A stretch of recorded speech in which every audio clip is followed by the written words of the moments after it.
Assalamualaikum warahmatullahi wabarakatuh. Apa kabar sobat-sobat semuanya? Semoga kalian semua dalam keadaan sehat jasmani dan rohani, tidak kekurangan satu apapun. Amin ya robbal alamin. Oke, Mimin akan lanjutkan ceritanya, tapi seperti biasa bantu dulu tekan tombol like-nya. Terima kasih sesudah dan sebelumnya. Bab 1181 sampai bab 1190. Paul menatap Ye Chen dengan kaget. Meskipun dia merasa luar biasa, dia tidak merasa Ye Chen menyombongkan diri sama sekali. Jadi dia buru-buru menyalakan mobil dan pergi ke Weiss Pharmaceutical. Weiss Pharmaceutical memiliki basis produksi di Tenggara Jinling. Selain memproduksi semua obat di sini, manajemen mereka juga bekerja di sini. Di basis produksi Weiss sendiri, tidak hanya bengkel, gudang, tetapi juga gedung perkantoran dan asrama. Begitu Paul memarkir mobilnya di depan gedung perkantoran Weiss Pharmaceutical, Wei Liang sudah menunggu di sini. Saya harus mengatakan bahwa Ye Chen berada di Gunung Changbai hari itu, yang membuat Wei Liang sangat terkejut. Sedemikian rupa sehingga Wei Liang telah menganggap Ye Chen sebagai dewa yang dia percayai dalam kehidupan ini, dan memiliki keinginan kuat untuk melewati api dan air untuknya di dalam hatinya. Dengan hormat menyambut Ye Chen dan Paul ke kantornya, Wei Liang segera mengeluarkan template kontrak yang telah dibuatnya, dan berkata kepada Ye Chen, "Tuan Ye, saya mungkin sudah membuat kontrak, Anda dapat meminta pengacara Anda untuk melihat dan melihat apakah ada masalah." Dia membuka kontrak dan memperkenalkan, klausul utama dalam kontrak ini adalah bahwa saya, atas nama grup Wei, tanpa syarat akan mentransfer 80% saham kepada Anda. Ye Chen tidak pernah berpikir bahwa Wei Liang akan begitu lugas. Jadi dia mengangguk dan berkata, "Biarkan Paul dan pengacaramu menangani kontrak." Wei Liang buru-buru berkata, "Kalau begitu aku akan membiarkan pengacara masuk sekarang." Beberapa pengacara masuk bersama. Paul sangat profesional dan segera memeriksa detail kontrak dengan mereka. Kontrak dengan cepat dibuat, dan Ye Chen dan Wei Liang menandatangani kontrak bersama. Setelah penandatanganan, Ye Chen menjadi pemegang saham terbesar Weiss Pharmaceutical, memiliki 80% saham Weiss Pharmaceutical. Karena Marvin Ye sudah mempekerjakan Paul sebagai pengacaranya, nama Paul juga tertulis di kolom pengacara dalam kontrak transfer ekuitas perusahaan ini. Namun, yang mengejutkan Ye Chen adalah bahwa yang ditinggalkan Paul di kontrak ternyata adalah nama China-nya. Dan nama China-nya adalah Han Mukun. Ini sangat mengejutkannya. Nama Cina Paul mengikuti nama belakang ibunya Han Meiking, yang tidak mengejutkannya. Yang mengejutkannya adalah dua kata terakhir dari nama itu. Mukun, Kun, tentu saja, adalah Kun Xiao Chang Kun. Dan Mu adalah Mu kekaguman. Katamu sendiri sepertinya tidak ada hubungannya dengan perasaan. Namun dalam bahasa Tionghoa kuno, katamu memiliki arti yang sangat dalam. Ini dimaksudkan untuk merujuk pada kemelekatan, kerinduan, dan juga merujuk pada makna kerinduan, dan juga merujuk pada kerinduan dan kekaguman. Belum lagi kata Kun, itu pasti mewakili orang tuanya Xiao Chang Kun. Jadi, nama Tionghoa Paul secara kasar berarti, Han Meiking terikat pada Xiao Chang Kun. Han Meiking merindukan Xiao Chang Kun. Han Meiking merindukan Xiao Chang Kun. Dan bahkan Han Meiking sangat mencintai Xiao Chang Kun. Di satu sisi, dia merasa bahwa nama ini mencerminkan kasih sayang penuh Han Meiking, dan di sisi lain, dia merasa bahwa nama ini menyoroti pencapaian sastra penuh Han Meiking. Jika dia adalah orang biasa, maka dia akan memberi Paul nama Cina, mungkin Han Si Kun, Han Nian Kun, Han Ai Kun. Namun, dia memilih untuk menggunakan kunci rendah dan abisal, bahkan Han Mukun yang sudah lama berdiri. Pada saat ini, bahkan Ye Chen merasa Han Meiking benar-benar luar biasa. Tapi semua ini hanya apa yang dipikirkan Ye Chen di dalam hatinya, dia tidak memberitahu Paul hal-hal ini. Namun, dia menduga bahwa Paul yang begitu pintar juga harus mengetahui arti yang dalam dari nama Tionghoanya sendiri. Di sini, setelah menandatangani, Wei Liang bertanya kepadanya dengan hormat, "Tuan Ye, apakah farmasi Wei akan mengubah namanya sekarang?" Dia merasa bahwa Ye Chen sudah menjadi pemegang saham mayoritas farmasi Wei, jadi dia terus disebut farmasi Wei. Sepertinya tidak cocok. Ye Chen juga merasa bahwa perusahaan yang dia kendalikan bernama Waze Pharmaceutical, yang memang agak aneh. Jadi dia berpikir sejenak, dan berkata, kalau begitu mari kita ubah nama menjadi Jiuxuan Pharmaceutical. Ye Chen merasa bahwa dia dapat menguasai begitu banyak keterampilan medis klasik yang ditinggalkan oleh leluhurnya. Semua berkat Jiuxuan Heavenly Scripture. Jadi dia cukup beri nama Jiuxuan Pharmaceutical, yang dapat dianggap sebagai rasa hormatnya sendiri kepada Jiuxuan Tianjing. Meskipun Wei Liang tidak tahu apa arti kata Jiuxuan sebenarnya, karena Tuan Ye telah mengatakan itu, dia tentu saja tidak akan memiliki pendapat. Jadi dia segera berkata, Tuan Ye, maka saya akan menyerahkan pernyataan hari ini dan mendaftar di pada saat yang sama. Merek dagang Jiuxuan Pharmaceutical. Ye Chen mengangguk dan berkata, Anda memberitahu saya bahwa Wei-san Kobayashi Pharmaceutical banyak menekan. Anda, bukan, Ye Chen berkata kepada Wei Liang. Xiaolin Pharmaceutical bukan apa-apa, izinkan saya memberi Anda resep untuk masalah perut.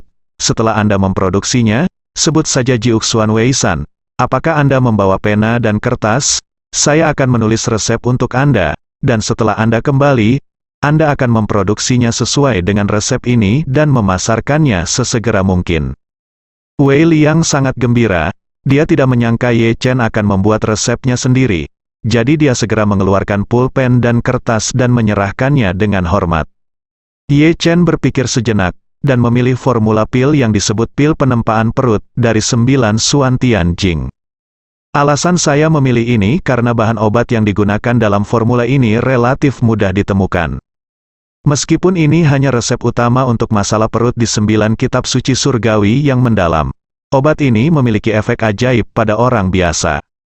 Selama Wei Liang dapat memproduksi obat lambung ini, pasti tidak akan menjadi masalah untuk menekan Wei-san dari Xiaolin Pharmaceutical.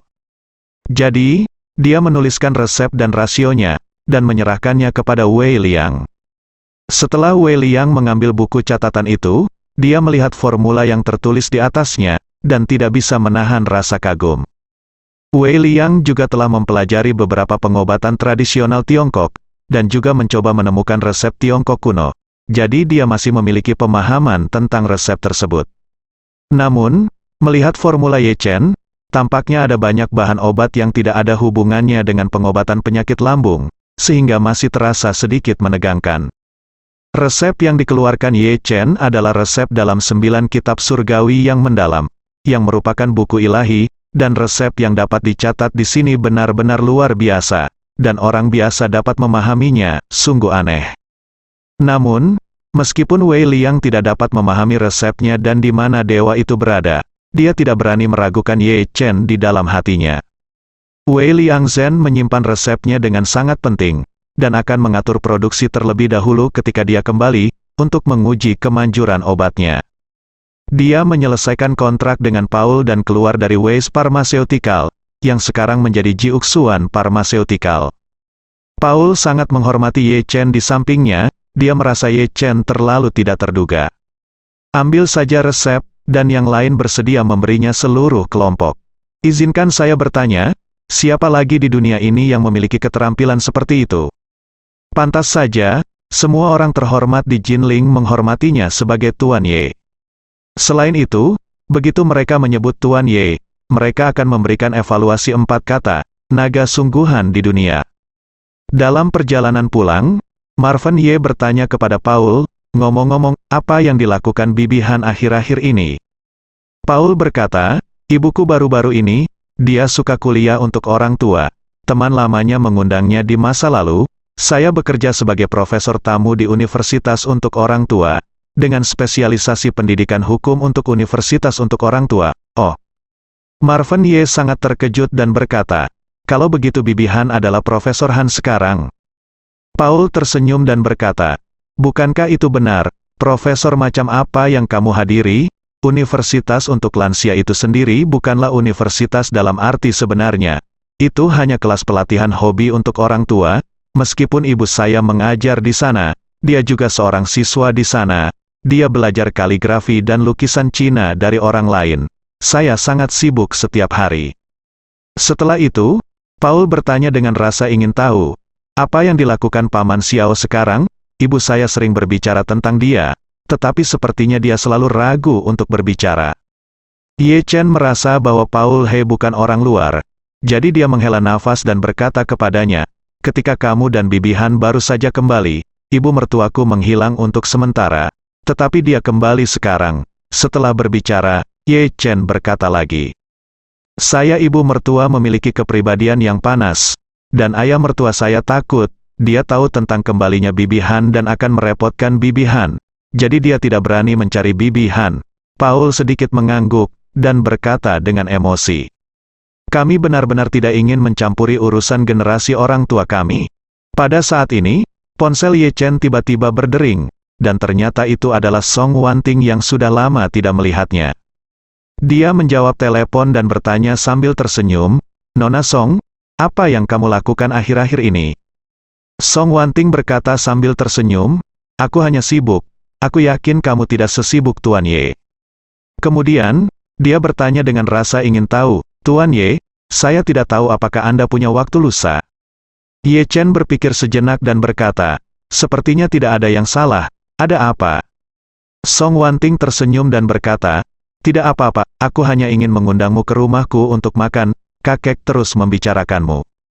Ye Chen tersenyum dan berkata, oke. Lalu aku akan datang ke pintu untuk mengganggumu malam lusa. Song Wanting berkata dengan gembira, itu bagus baiklah, Tuan Ye, bisakah kamu melakukannya jam 7 malam lusa? Iya, sampai jumpa, oke, sampai jumpa. Setelah menutup telepon Song Wanting, Paul di sampingnya bertanya sambil tersenyum, Tuan, apakah Nona Song menelepon Anda, Ye? Chen tahu dia tahu Song Wanting, jadi dia tidak menyembunyikannya, mengangguk dan berkata, itu benar. Paul tersenyum dan berkata, Nona Song meneleponmu untuk ulang tahunnya tentang perjamuan. Perjamuan ulang tahun, Ye Chen berkata dengan heran. Nona Song tidak memberitahu saya di telepon tadi, dia hanya mengatakan untuk pergi kepadanya rumah untuk makan malam lusa. Paul berkata dengan senyum penuh arti, saya kira Mes Song tidak ingin Anda menghabiskan uang untuk menyiapkan hadiah untuknya. Itu sebabnya dia memberitahu Anda. Ketika dia memberitahu saya, dia hanya menyebutkan pesta ulang tahun. Ye Chen sedikit terkejut, dia mengatakannya pada hari ulang tahunnya ulang tahun, mengapa menyembunyikannya? Pada saat itu, tidak baik pergi ke sana dengan tangan kosong. Benarkah seperti yang dikatakan Paul, karena dia tidak mau menghabiskan uang untuk dirinya sendiri? Ye Chen memikirkannya, dan merasa itu sangat mungkin. Song Wanting selalu merasa bahwa dia berutang budi padanya, dan itu karena dia telah membantunya menerobos formasi naga sebelumnya, dan tidak pernah menyita uangnya. Ketika saya sedang memurnikan obat untuk kakeknya dan si Tianqi, saya juga diam-diam memberinya obat. Setelah pil peremajaan disempurnakan, saya memberikannya kepada kakeknya untuk membuat kakeknya setidaknya 10 atau 20 tahun lebih muda, dan itu murni demi dia. Itu juga pil peremajaan yang saya berikan kepada Tuan Song yang membuat Tuan Song sangat mementingkan Song Wanting, sehingga status Song Wanting dalam keluarga Song semakin tinggi. Justru karena alasan inilah Song Wanting selalu menghormati dirinya sendiri. Oleh karena itu, Song Wanting mungkin sengaja menyembunyikan hari ulang tahunnya karena dia takut berutang budi lagi. Memikirkan hal ini, Ye Chen tiba-tiba merasa sangat menarik. Song Wanting, apakah kamu tidak takut berutang budi padaku? Maka saya akan memberi Anda bantuan besar lainnya kali ini. Saya tidak akan keluar dan membelikan Anda hadiah ulang tahun kali ini. Jadi saya akan menyiapkan pil peremajaan untuk Anda. Betapa ajaibnya pil peremajaan, tidak ada seorang pun di kelas atas Jinling yang mengetahuinya, tidak ada yang mengetahuinya. Tuan Song meminum pil peremajaan di depan umum pada jamuan makan hari itu, dan semua orang menyaksikan efek ajaib yang tak tertandingi dari obat tersebut. Ye Chen bahkan mendengar bahwa seseorang ingin menghabiskan 100 juta atau bahkan ratusan juta untuk membeli pil peremajaan. Namun, Ye Chen tidak pernah berpikir untuk menjual obat. Dia tidak kekurangan uang sama sekali, ratusan juta, miliaran miliar, atau bahkan miliaran dolar tidak ada artinya baginya. Jika Anda menjual pil Huichun di mana-mana demi uang, itu akan menekan nilai pil Huichun. Ini untuk membuat semua orang merasa bahwa pil peremajaan adalah harta super yang tidak dapat mereka tunggu, dan mereka mungkin tidak memiliki kesempatan untuk mendapatkannya sepanjang hidup mereka. Mereka akan dipenuhi dengan pemujaan tanpa akhir dan kerinduan akan pil peremajaan. Adapun mengapa dia memberi Song Wanting a rejuvenation pill, Ye Chen berpikir dengan sangat sederhana. Pertama-tama, dia menganggap Song Wanting sebagai teman baik. Karena ini adalah hari ulang tahun teman baik, maka saya harus memberikan hadiah yang berharga agar masuk akal. Kedua, Song Wanting adalah putri tertua dari keluarga Song. Dia telah melihat banyak hal baik sejak dia masih kecil, dan jika dia memberinya hadiah besar, itu pasti hadiah besar yang bahkan tidak bisa dia beli dengan uang. Sekali lagi, pil peremajaan diberikan kepada Song Wanting sendiri, tetapi bukan untuk diambil Song Wanting. Song Wanting masih sangat muda sekarang, usianya baru sekitar 25 tahun, jadi dia tidak perlu meminum rejuvenation pill sama sekali. Tujuan mendasar memberinya pil peremajaan sendiri adalah untuk memintanya menggunakan pil peremajaan ini sebagai imbalan atas lebih banyak cinta, perhatian, dan sumber daya dari Tuan Song. Terakhir kali saya memberi Tuan Song pil peremajaan, Tuan Song mengajak seluruh keluarga Song untuk berlutut dan bersujud di depan semua orang kelas atas di Jinling. Dari sini, terlihat bahwa keinginan Ten Song untuk pil peremajaan melebihi segalanya. Tapi Tuan Song juga harus tahu di dalam hatinya bahwa memberinya pil peremajaan sudah merupakan kebaikan yang besar, dan dia memberikannya demi Song Wanting. Dia pasti tidak berani mengharapkan pemborosan, dan dia masih memiliki kesempatan untuk mendapatkan yang kedua dari dirinya sendiri. Sekarang saya memberikan pil peremajaan ini kepada Song Wanting. Orang pintar seperti Tuan Song pasti akan mengetahui niatnya, dan dia pasti akan lebih memperhatikan Song Wanting, dan bahkan mungkin membiarkan Song Wanting mewarisi seluruh keluarga Song. Ye Chen tahu bahwa Song Wanting sendiri adalah wanita yang sangat ambisius dan ambisius. Kalau tidak, dia tidak akan bekerja begitu keras untuk keluarga. Dan karena orang tuanya meninggal lebih awal, dia agak tidak berdaya di keluarga Song. Dalam keadaan seperti itu, mungkin sangat sulit untuk melawan perubahan haluan dan berhasil mewarisi keluarga Song. Karena itu, maka Anda sebaiknya membantunya. Setelah Paul mengirim Ye Chen ke Thomson Yipin, dia pulang. Ye Chen kembali ke villa sendirian, dan ayah mertuanya Xiao Changkun bergegas menemuinya dan bertanya, "Menantu yang baik, apakah kamu pergi dengan Paul hari ini untuk menemui Bibi Han?" Ye Chen berkata tanpa daya, "Ayah, aku akan pergi dengan Paul untuk melakukan suatu bisnis. Bagaimana mungkin bisa bertemu Bibi Han?" Xiao Changkun tidak bisa menahan desahan, merasa sangat tertekan. Dia sangat merindukan Han Meiking akhir-akhir ini, tapi Malan ada di rumah, jadi dia benar-benar tidak berani mengambil risiko melihatnya. Jadi aku menggaruk kepalaku sekarang. Dia bertanya lagi pada Ye Chen, "Lalu, apakah kamu sudah bertanya kepada Paul tentang situasi Bibi Hanmu saat ini? Apakah dia baik-baik saja akhir-akhir ini?" Ye Chen berkata sambil tersenyum, "Bibi Han seharusnya baik-baik saja baru-baru ini." Mendengar dari Paul, Bibi Han sekarang pergi ke universitas untuk lansia untuk mengajar kelas setiap hari. Tidak hanya mengajar kelas, tetapi juga belajar kaligrafi dan melukis dari orang lain, menjalani kehidupan yang sangat memuaskan. Ketika Xiao Changkun mendengar ini, dia langsung menjadi cemas. "Oh, dia bagaimana Anda bisa pergi ke universitas untuk orang tua?" Ye Chen bertanya dengan heran. "Apa yang salah dengan universitas untuk orang tua? Bukankah universitas untuk orang tua adalah tempat di mana orang tua harus pergi?" Xiao Changqian berkata dengan nada wajah tertekan, "Kamu tidak tahu bahwa di universitas ini untuk orang tua, ada banyak lelaki tua genit tanpa istri, dan mereka masuk ke sini bukan untuk belajar sesuatu, tetapi untuk mencari istri." Setelah selesai berbicara, dia berkata dengan gugup, "Bibi Hanmu sangat cantik. Bagaimana dengan itu? Setelah masuk, kamu tidak bisa membiarkan orang tua ini mengkhawatirkannya." Ye Chen berkata sambil tersenyum, "Kalau begitu kamu bisa menghentikan orang lain untuk memikirkannya." Xiao Changkun menghela nafas, "Kamu benar, situasi ini benar-benar membuat frustrasi, aku sangat tertekan hingga ingin mati." Setelah selesai berbicara, matanya tiba-tiba menyala, dan dia berkata, "Ngomong-ngomong, aku mungkin juga pergi ke universitas untuk orang tua, sehingga saya bisa bertemu Bibi Han Anda." Ye Chen bertanya kepadanya, Apakah kamu tidak takut ibu akan tahu? Tidak apa-apa, Xiao Changkun berkata dengan serius. Apakah kamu tidak tahu wanita seperti apa ibumu? Dia sangat membutuhkan wajah, lihat dia sekarang, dia pincang, bersandar pada kruk, dan kehilangan 2 gigi depannya. Dia tidak bisa berbaikan untuk saat ini, beraninya dia pergi ke tempat ramai untuk berkumpul sekarang kadang-kadang, ketika dia keluar untuk membeli sesuatu, dia harus memakai kacamata hitam dan topeng. Karena takut orang lain akan mengenalinya, jadi dia tidak berani pergi ke universitas untuk orang tua. Oke. Ye Chen mengangguk dan tidak banyak bicara. Faktanya, dia tidak terlalu peduli dengan urusan lelaki tua itu dan Han Meiking. Jika lelaki tua itu terlalu dekat dengan Han Meiking, istrinya Xiao Churan pasti akan sangat sedih dan tertekan jika dia mengetahuinya.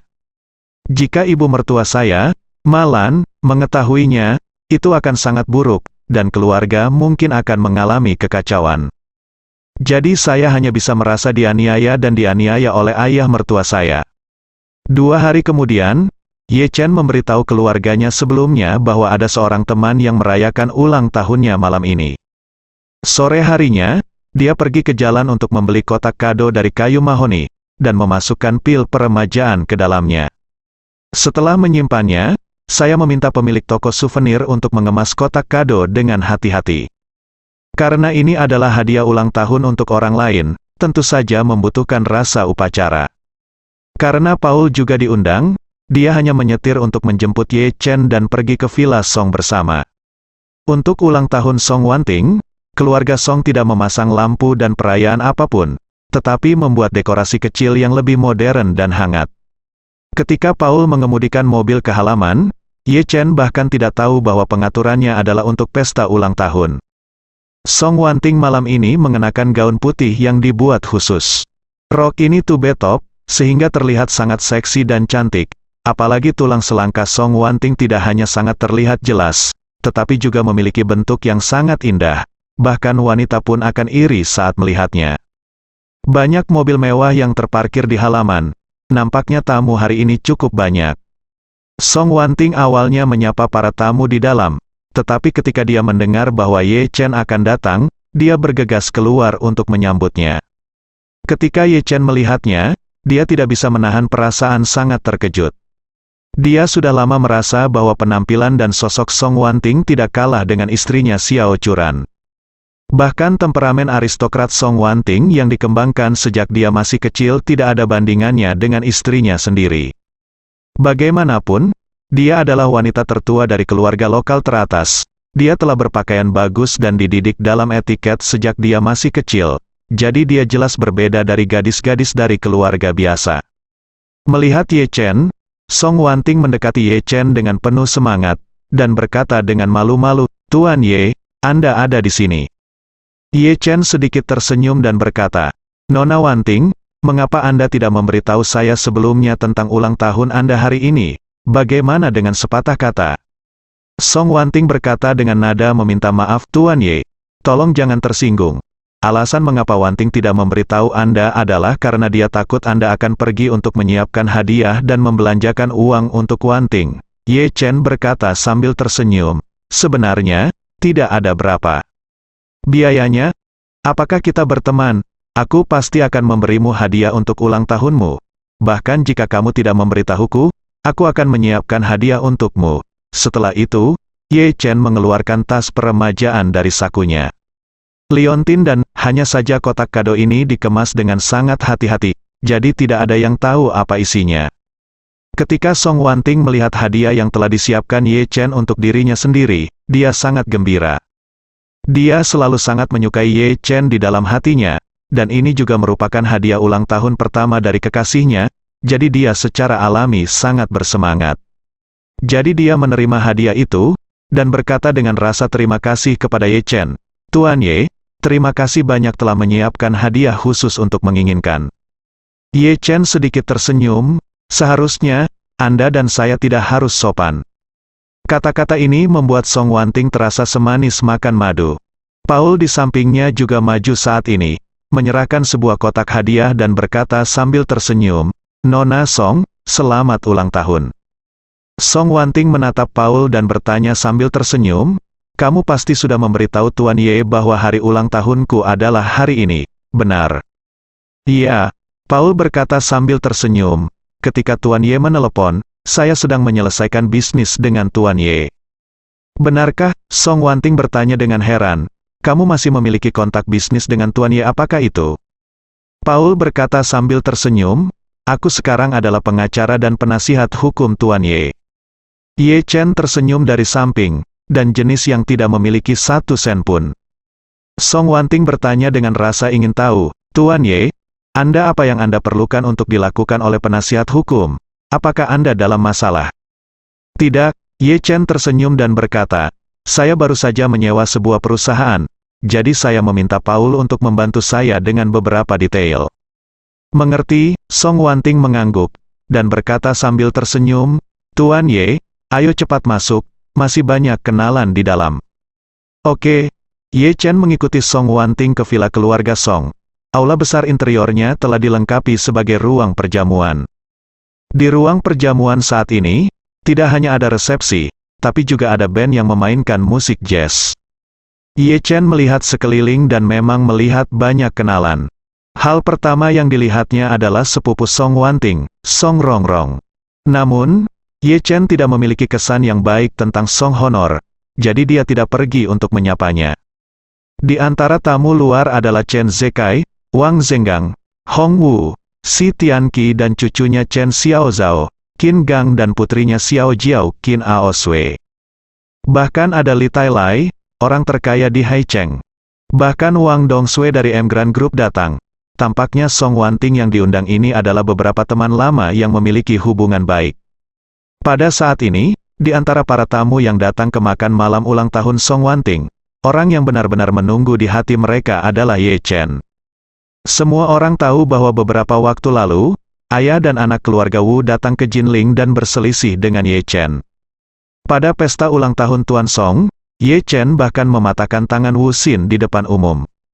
Setelah itu, Chen Zekai melangkah maju dan bahkan kakinya patah, menyebabkan ayah dan anak itu melarikan diri kembali ke Suzhou dan Hangzhou dengan panik. Sejak itu, semua orang merasa bahwa Tuan Ye Chen tidak takut pada apapun. Bahkan keluarga nomor 1 di selatan Sungai Yangtze tidak ada di mata mereka. Saat itu, banyak orang khawatir Tuan Ye tidak akan mampu mengalahkan keluarga Wu yang kuat pada akhirnya.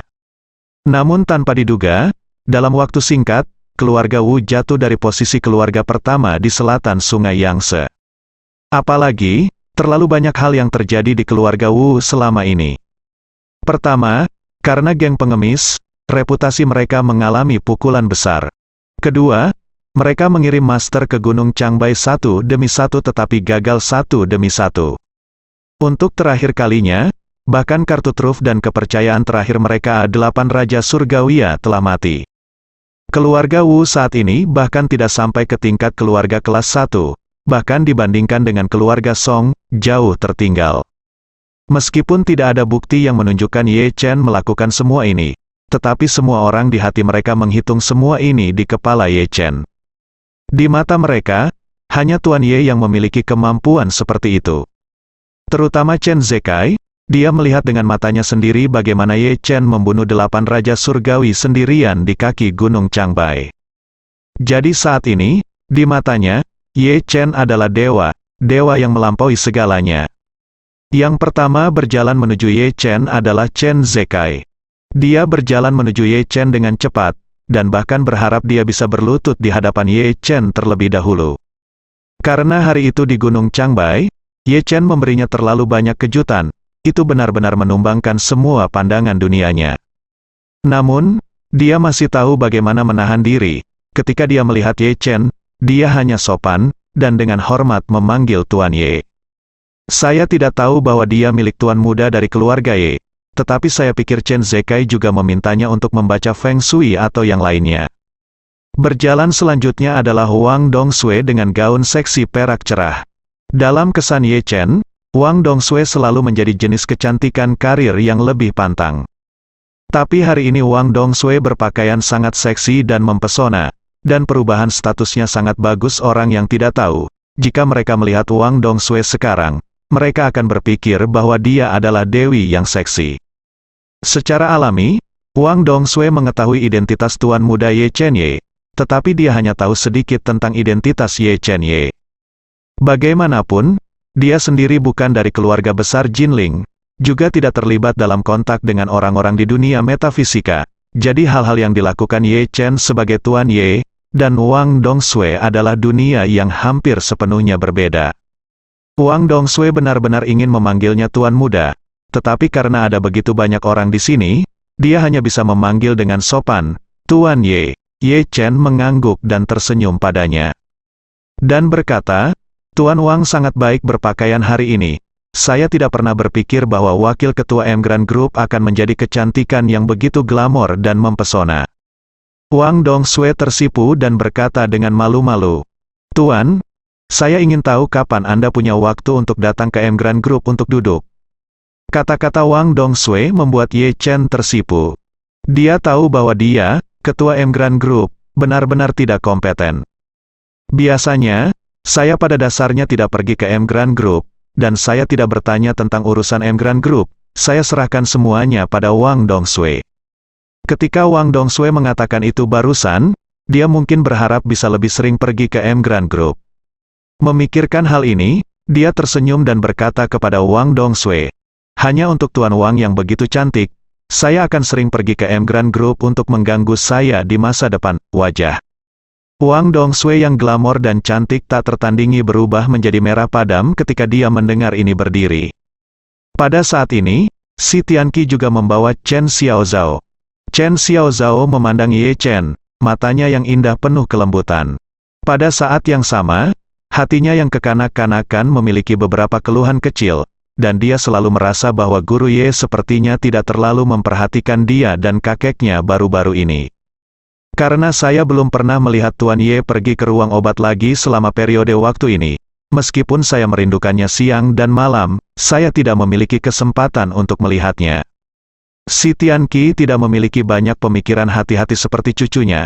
Dia hanya merasa bahwa dia tidak melihat Tuan Ye selama beberapa hari. Setelah meminum pil peremajaan, dia dapat merasakan betapa pentingnya baginya untuk mendapatkan kembali masa mudanya setiap hari. Jadi dia berpikir setiap saat jauh di lubuk hatinya, dia sangat berterima kasih kepada Ye Chen.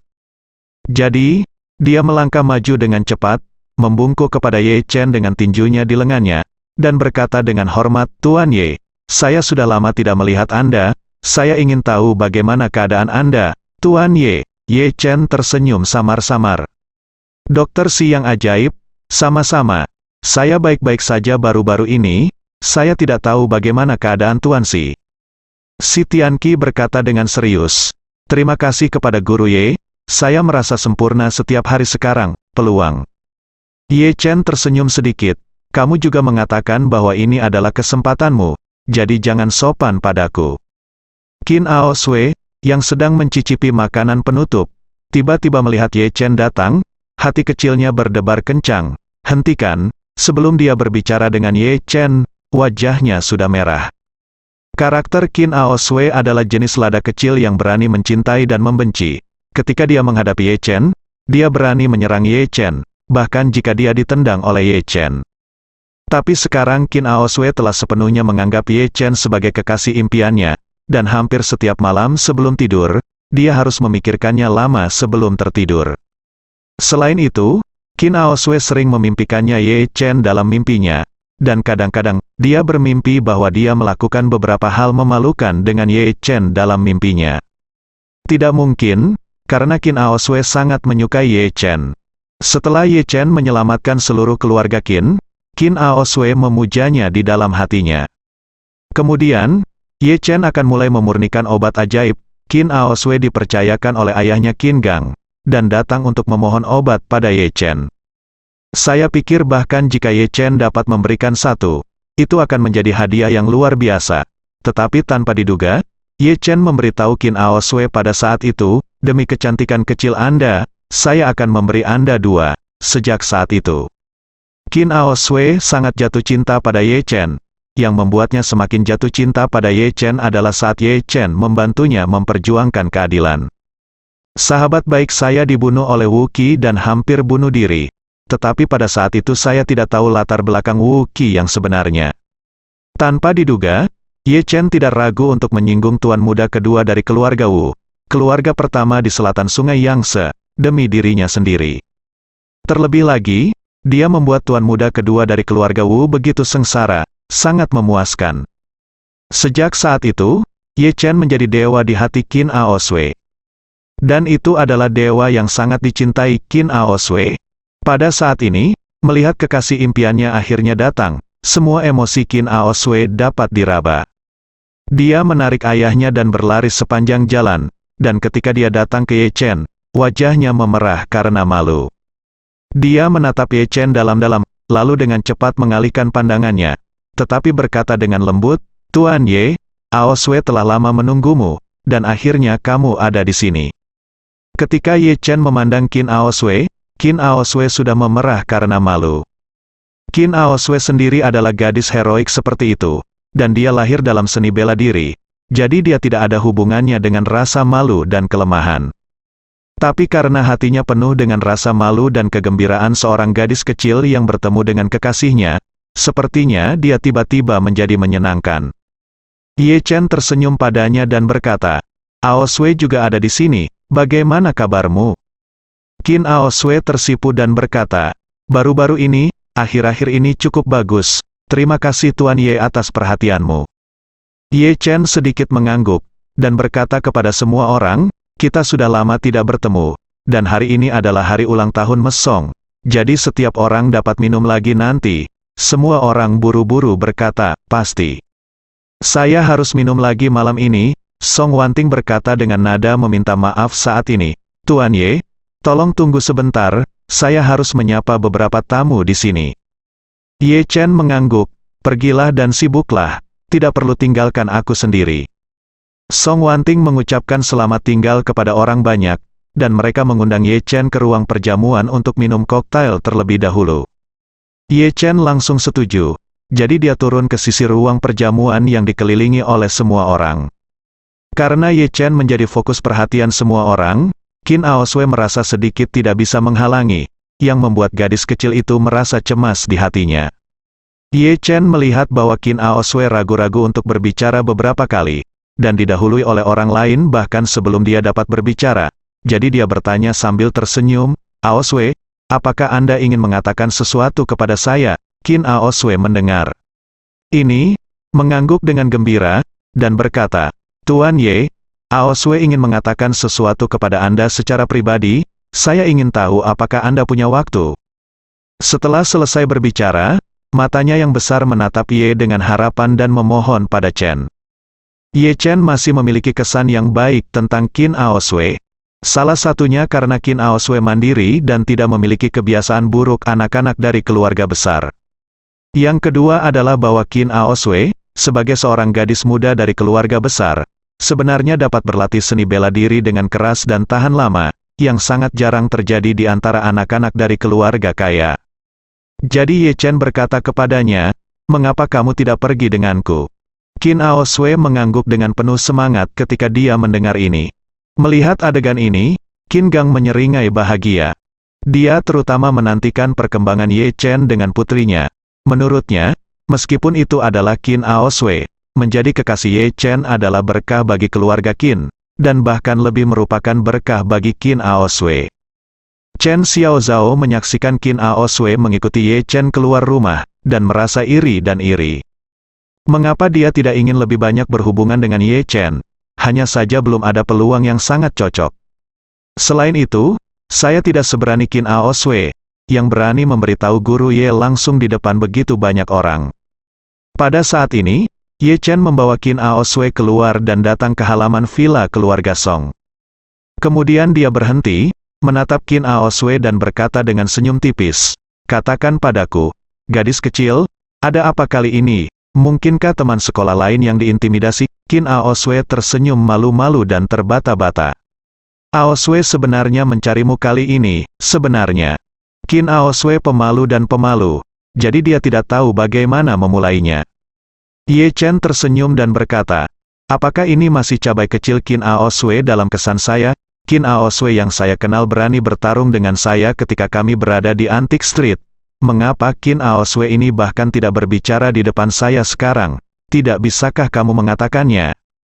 Qin Aoswei bahkan lebih malu ketika mendengar ini, dan berkata dengan gugup dan malu-malu, Tuan Ye, orang-orang tidak tahu seberapa kuat kamu pada awalnya, itu sebabnya kamu tidak tahu Gunung Tai, jadi jangan ditertawakan itu hilang.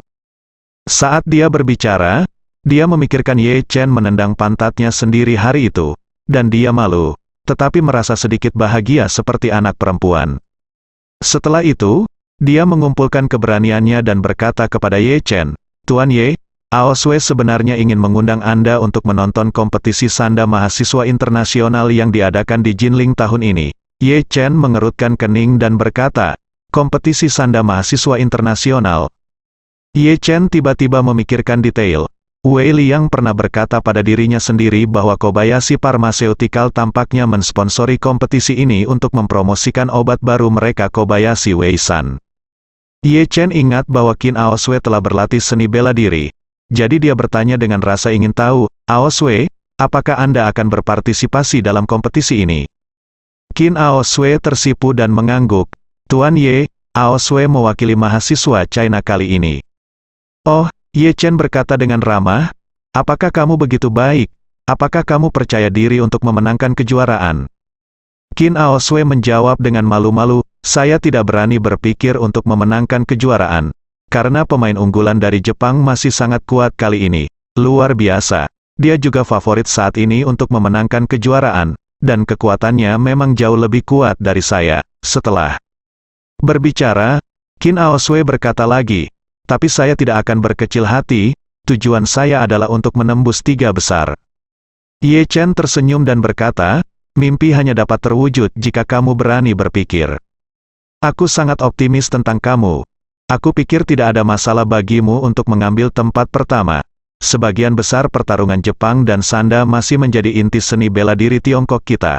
Ketika saatnya tiba, Anda harus memenangkan kejayaan bagi negara. Memberi pelajaran yang baik kepada para pemain Jepang, memenangkan kejuaraan di wilayah Tiongkok kita, dan memenangkan kejayaan bagi negara. Qin Aoswei bertanya dengan gembira. Tuan Ye, apakah Anda benar-benar percaya bahwa Aoswei dapat memenangkan tempat pertama, benarkah? Ye Chen mengangguk, tentu saja, saya sangat optimis tentang Anda. Qin Aoswei berkata dengan gembira, Tuan Ye, dapatkah Aoswei mengundang Anda untuk menonton permainan Aoswei kalau begitu? Ye Chen tidak ragu, dia setuju dan berkata, jangan khawatir. Aku pasti akan pergi ke kompetisi ketika saatnya tiba, dan pergi ke tempat kejadian untuk menghiburmu. Itu bagus. Qin Aoswei melompat dengan gembira. Tanpa sadar, dia ingin memeluk Ye Chen dan bersikap seperti bayi kepada ayahnya di rumah. Tapi tiba-tiba terpikir oleh Ye Chen bahwa dia sudah menikah dan dia tidak bisa melakukan tindakan intim seperti itu, jadi dia mundur lagi. Ye Chen bertanya pada Qin Aoswei saat ini, ngomong-ngomong, Aoswei, aku memberi keluargamu 2 pil ketika aku sedang memurnikan obat ajaib. Apakah ayahmu meninggalkan 1 untukmu? Dia mengeluarkan sebuah kotak kecil dari saku dalamnya. Dan ketika dia membukanya, itu berisi obat yang diberikan Ye Chen padanya. Dia tersipu dan berkata, ayah memberi saya obat yang Tuan Ye berikan kepada saya malam itu, dan saya menyimpannya di sebelah saya. Ye Chen mengangguk dan berkata, obat ini masih sangat membantu untuk memperkuat tubuh. Jika kamu merasa berat atau tidak yakin tentang persaingan, minum saja pil ini. Qin Aoswei berseru, lalu mengapa? Tuan Ye memberikannya kepada Aoswei. Aoswei harus merawatnya dengan baik. Merawatnya dengan baik. Hargai itu. Ye Chen tersenyum ringan, farmasi disuling untuk konsumsi manusia. Mengapa Anda harus begitu peduli? Qin Aoswei bersenandung dan berkata, oke Tuan Ye, Aoswei tahu, bersambung.